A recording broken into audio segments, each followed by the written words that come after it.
puntuali, 9:30 Radio Cortina, e riabbiamo con noi, siamo molto contenti di questo, Luca Zaia, governatore del Veneto, rieletto a pieni voti. Buongiorno. Buongiorno a tutti, ben ritrovati.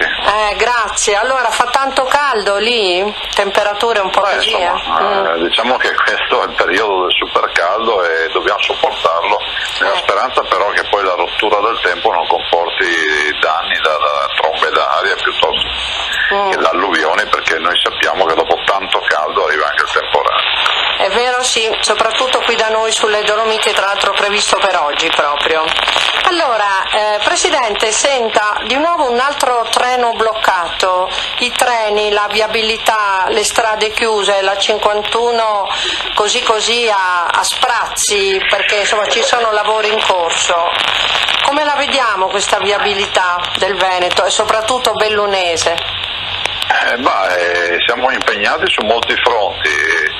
La montagna è la montagna, non possiamo avere l'illusione di essere sempre più forti della natura, per cui dobbiamo mettere in sicurezza il territorio, e ben messa in sicurezza già nel 2010 abbiamo presentato un piano straordinario che comprende anche la provincia di Belluno, che vale circa quasi 3 miliardi di euro. A tutt'oggi non abbiamo avuto ancora una lira, nonostante questo noi andiamo avanti con gli investimenti che riusciamo a fare, come accade nelle migliori famiglie, si risparmia e si investe, però quello che riusciamo a risparmiare.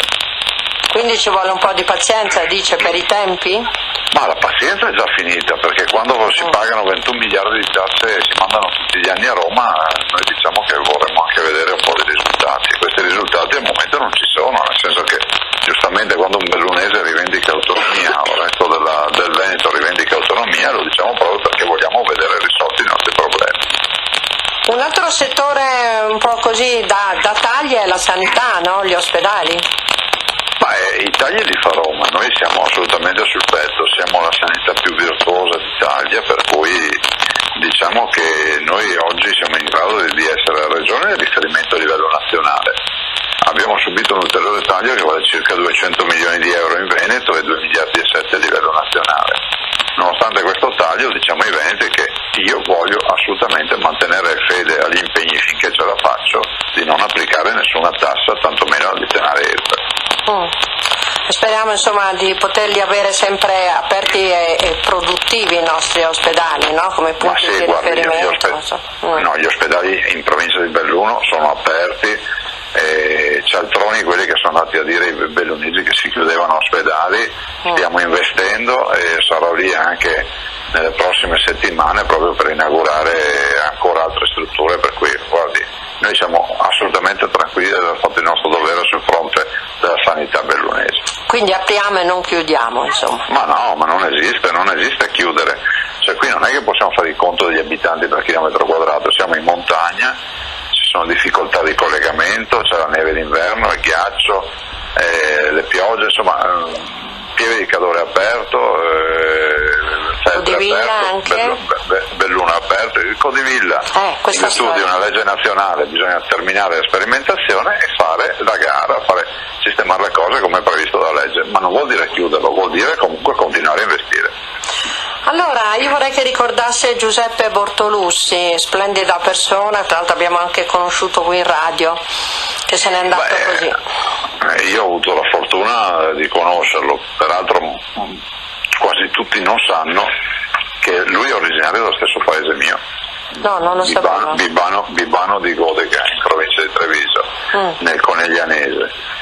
È una famiglia proprio storica di Bibano, i Bortolussi, sono una famiglia storica, noi siamo un paesino di 2000 abitanti. A parte questo, io ho dichiarato con la sua morte se ne va un Veneto vero, se ne va un pezzo del Veneto. È stata la gran cassa di risonanza, è stata l'opportunità che hanno avuto i veneti di avere un riflettore puntato sul Veneto a livello nazionale. È stato colui che ha saputo mettere anche i puntini su lei, nel senso che con la sua CGA di Mestre ha avuto gli onori della ribalta nazionale, ha saputo introdurre temi quali quello del federalismo, insomma è stato un po' colui che faceva le pulci ai diversi governi, ha dimostrato anche una sostanziale imparzialità, anzi una totale imparzialità nell'approccio scientifico che ha sempre avuto, e direi che io lo posso ricordare una persona avversario professionista leale, corretto, e io lo posso dire a pieno titolo, visto e considerato che è stato anche il mio avversario alle regionali 2010.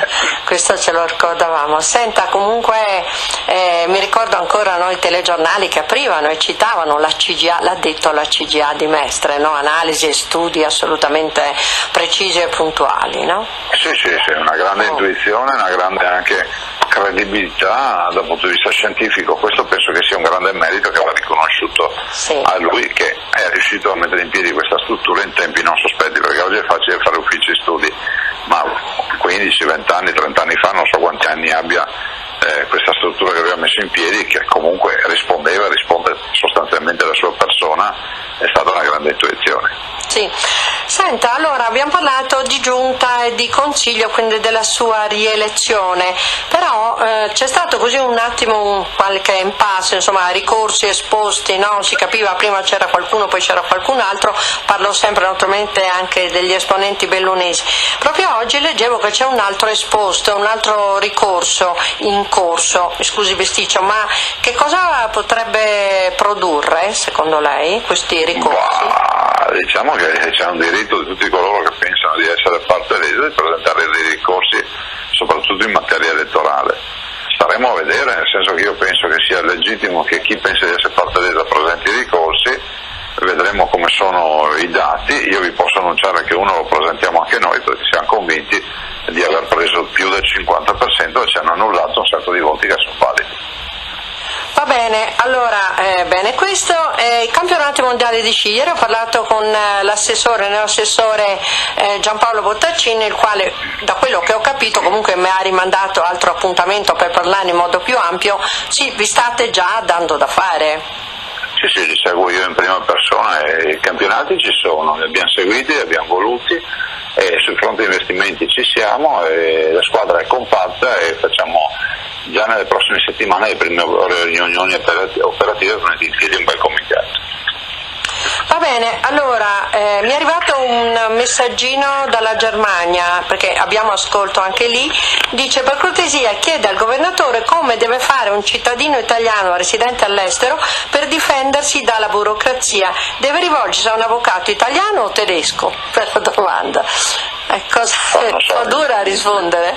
Sì, è dura a rispondere per la domanda, nel senso che la burocrazia c'è una macchina, mangia soldi, mangia vita che esiste in particolar modo nel nostro paese ma anche in altri paesi. Sì. Poi rispetto all'avvocato italiano o tedesco non so a cosa si riferisce questo signore, bisognerebbe capire di cosa sta parlando. Sì. Allora, parliamo invece delle strade. Prima abbiamo accennato alla viabilità, per carità, però noi abbiamo ancora le nostre bellissime strade con i buchi, cioè quasi impercorribile. Mi riferisco a ANAS e anche Veneto Strade, però. Ma sì, allora le manutenzioni si stanno facendo, se poi qualcuno ha buchi bisogna anche capire dove sono questi buchi, sì. Perché non è che la provincia, io ho sempre fatto una battaglia, lo posso dire perché l'ho detto anche in campagna elettorale, per cui sì. Non è che faccio il gradasso, cioè la provincia di Belluno deve innanzitutto uscire da un principio che non è dimenticata. Perché è una provincia che ha grosse difficoltà, è una provincia che ha lo spopolamento, è una provincia che paga grandissimo lo scotto di essere tutta montana, è una provincia che vive la concorrenza di località autonome come Trento e Bolzano o il Friuli, che è una regione a statuto speciale, vedi la vicenda Sappada, tanto per citarne una, però è altrettanto vero che non è che possiamo dire va bene, io dico ci sono i buchi, andiamo puntualmente a vedere dove sono sti buchi, perché sennò io vedo che c'è un po' una tendenza ad avere la leggenda metropolitana. Se c'è un buco è grave che ci sia un buco, chiedo che vengano segnalati a Radio Cortina in maniera tale che almeno mandiamo un tecnico a vedere dove è sto buco.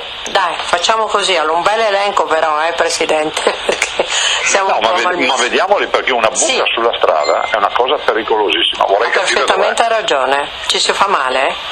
Senta, io però... Si ammazzano le persone. Esatto, va bene, accolgo il suo invito. Qui abbiamo però una buona notizia, Lega Ambiente ha premiato Belluno quale città più riciclona d'Italia, parlando di capoluoghi di provincia. Ecco, vede, questa è una bella notizia, esce da sta malinconia cosmica che c'è sempre, a dimostrazione dimostrazione che i bellunesi sono gente per bene, seria, sì, e che quando fanno le cose le fanno bene e arrivano prima, punto. Diciamo che questo è un bel segnale che i bellunesi danno all'Italia intera. Va bene, io la ringrazio tanto. Senta, buon lavoro. Grazie. Di cosa si occupa stamattina? Beh, sempre soliti casini, sempre avanti. Ci sentiamo martedì prossimo. Buon lavoro, Grazie, arrivederci grazie, di nuovo. buongiorno. Grazie a lei. Grazie a Luca Zai, andiamo in pubblicità.